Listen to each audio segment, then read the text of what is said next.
जय जगन्नाथ। आशा करुच्ची आपण माने भलरे थिबे। मोर गोटे अनुरोध रक्षा करिवे बोली मोर विश्वास।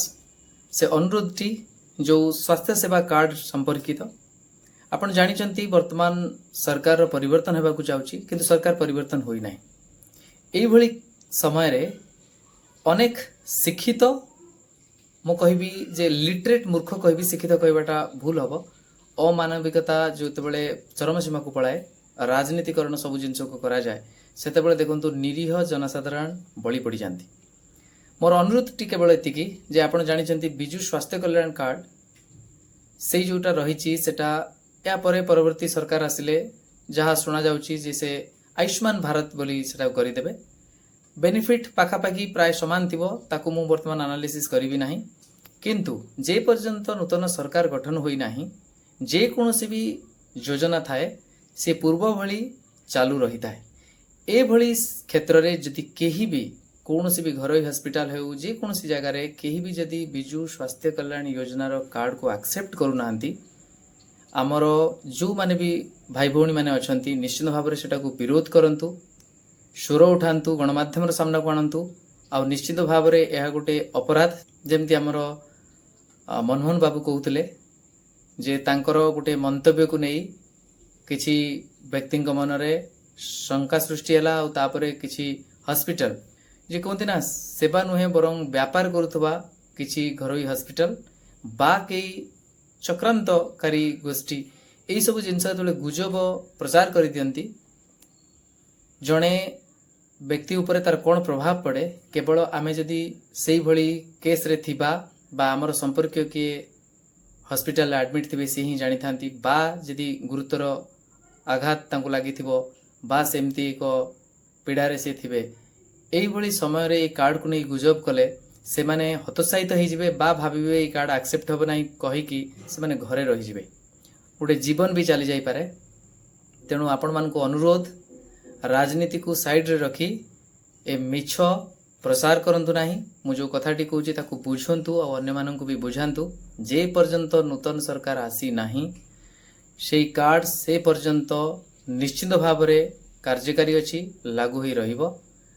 कहीं ना से समय पर्यंत जहाँ भी क्लेम थी से घरोई हॉस्पिटल निश्चित भाव में पाइपर कौन भी सरकार आसिले तांको क्लेम जहाँ भी अच्छी मना करि परिबे नाही। सेथिपई मु कहली ए अपराध केही न करंतु। अपराधिक मामला रुजु होबा तो पछ कथा किंतु जीवन टे चली जाई पारे दुईटा कथारे ताकू जदि गोटे घरोई हॉस्पिटल फेरई दउचंती ताहले सी जदि अति गंभीर भाव रे आघात पाइथिबे बा तांकर गंभीर समस्या थिबो ताहले सी ठीक समय रे सेवा ट्रिटमेंट न पाई तांकर जीवन चल जाई पारे।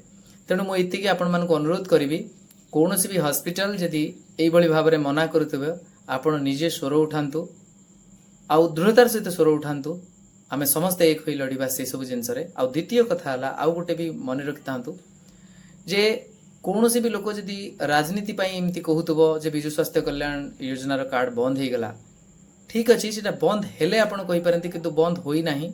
जे पर्यंत नुआ योजना आसी नाही से योजना को बंद करिवार प्रश्न ही उठुनी। आउ आयुष्मान योजना जो कथा कुहाउची आयुष्मान भारत योजना सी भी सेमती गोटे स्कीम तेणु सेटा लागू होला परे तार भी बेनिफिट अन्य माने उठै परिबे बा एई स्कीम सेटा रन करिवो सेटा जो इनकम्बेंट गवर्नमेंट जी भी आसीबे तांको ऊपर निर्भर करे। बट एटा मु कहिबी राजनैतिक व्यक्तित्व मानकर कौनसी मंतव्य को नहीं बिना सरकार गढ़ा होइतला बेले आपण भाभी नेबे से सेटा बंद हो गला एटा चालू हो गला ई सबु विभ्रांतिकर तथ्य आमे शिक्षित होई जदि आमे एई भली गुजब को न अटकेबा ताले निश्चित भाव रे मेन रिसीविंग एंड रे एई निरीह जनसाधारण रहिबे। ए उभय दलर जो नेता अछंती तांको ऊपर प्रभाव पड़िबो नाही। सेते मु कहली एटा को अति हल्का भाव रे नियंतु नाही।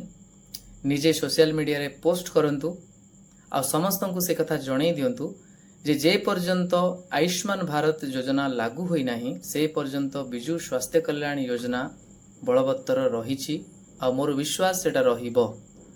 गोटे जन कल्याणकारी योजना को हठात बंद करी तार सब्स्टिट्यूट किछि न ग्रहण करिबा एटा केबे मु भाबु नाही कोनोसी गोटे पॉपुलिस्ट गवर्नमेंट रो एभली पदक्षेप रहिबो बोली।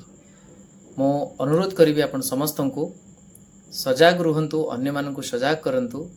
जेमती मु सब बेले कहितली जे जागिले जगा ओडिशा जोटा जगन्नाथमय आदर्श गौरवशाली आत्मनिर्भर ओडिशा गठन हो पार तार मूलदुआ आमे ही पकेबा।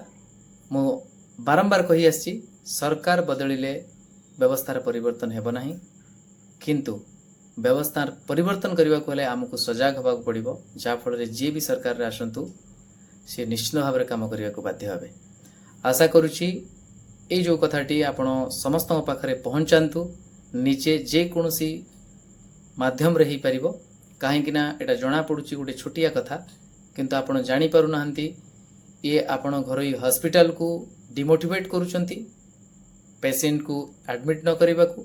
आउ जने पेशेंट जी अछंती सी कोटना कोटी भयभीत हो जिवे आउ घरोई हॉस्पिटल को जीवे नहीं भाविबे काले पैसा जदि से माने न पाइले आमको एंट्री देबे नहीं ताले एते पैसा खर्च करिकी बा कि कोठी निजर निजस्व परिश्रम बल रे कोठी रिजर्व करिकी बा एम्बुलेंस रे एते दूर आसीबे फेरी जिवे कहीं तेणु घरे रही जिवे से गुरुतर रोग को धरी।